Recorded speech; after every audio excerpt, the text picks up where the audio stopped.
The Prime Minister, Mr. Whitlam, has been sacked. This is an affront to the Constitution of this country. What a day it's been in Canberra. The General may dissolve the Senate of the House of Representatives. November 11, 1975, 50 years ago, was the most tumultuous day in Australian political history. It was the day that a Governor-General, Sir John Kerr, sacked a democratically elected government. The sacking of Labor Prime Minister Gough Whitlam was the culmination of a deep constitutional crisis. The government found itself in the position of the opposition organising the numbers in the Senate to block the appropriation bills which were required to keep the government and the country running. The appropriation bill is the government's budget. By blocking it in the Senate, the opposition was starving the government of funds, meaning it would have literally run out of money to pay public servants, pensions and essential services. The opposition now has no choice. We will use the power vested in us by the Constitution and delay the passage of the government's money bills through the Senate until the Parliament goes to the people. When Whitlam met with the Governor-General to try to resolve the deadlock, Kerr made a shock move. He's dismissed Whitlam and appointed opposition leader Malcolm Fraser as caretaker Prime Minister. The Governor-General invoked something called the reserve powers to do this, and there have been arguments ever since. The reserve powers are a set of rare and controversial authorities held by the Governor-General. Normally, the Governor-General acts only on the Prime Minister's advice, but these powers allow them to act independently in a political crisis. It was revealed decades later with the release of the Palace Letters in 2020 that Sir John Kerr had been secretly corresponding with the Queen's private secretary about the possibility of dismissing Whitlam. A lot of people have seen that as some form of conspiracy between the Governor-General and the Palace. Probably not quite a conspiracy, but Sir John Kerr obviously was thinking about this quite a while before he struck, as it were. I was in the peculiar position of not being a journalist at the time. I'd been a journalist for some years before that, but had given up and was working in the rock and roll industry. And I was out at Fishwick in Canberra on November the 11th, 1975. We heard the announcement that the government had been sacked. It seemed almost unbelievable. The Prime Minister, Mr. Whitlam, has been sacked.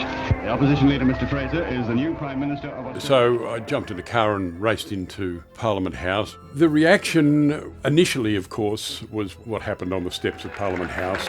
Well, may we say, God save the Queen. Because nothing will save the Governor-General. And there were all these people gathered, and there was a lot of yelling and a lot of confusion. The proclamation, which you have just heard read by the Governor-General's official secretary, was countersigned Malcolm Fraser. There was a lot of shame, Fraser, shame, and we want Gough and all the rest of it. That would echo for the next month. Whitlam's call to maintain the rage galvanised his supporters in a wave of rallies across the country in the lead up to the election. And it also had a lasting legacy within Australian politics. That moment where Gough Whitlam called for Australians to maintain the rage did last for quite a long time. Got any Fraser supporters here at all? It did have that effect where those in the political system always look over their shoulder when things get really tough and think, could this end badly? Men and women of Australia, the whole future of Australian democracy is in your hands. It turned out, politically, that most Australians actually agreed the Whitlam government should have been deposed and voted in Malcolm Fraser's opposition to become the new government. The election held on December 13, 1975, saw the Labor Party overwhelmingly defeated, confirming Malcolm Fraser as the new Prime Minister. The events that led up to it are manifold. Essentially, Gough Whitlam came in and with bill after bill after bill changed the way Australia operated and how it saw itself. That had upset the Conservatives. The Whitlam government's 3 years in power transformed Australia. He introduced Medicare, abolished university fees and conscription, advanced women's rights and embraced multiculturalism.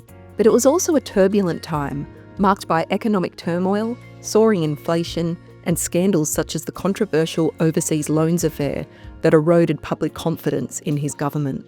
It was such a phenomenal event that those who were around at the time would always remember it.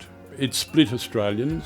There were friendships lost and founded for years after this. The idea that a Governor-General representing a monarch far, far away could get rid of a democratically elected government seemed to a lot of people to be outrageous, and really Australia should be able to make its own decisions about who should lead it as a president and all the rest of it.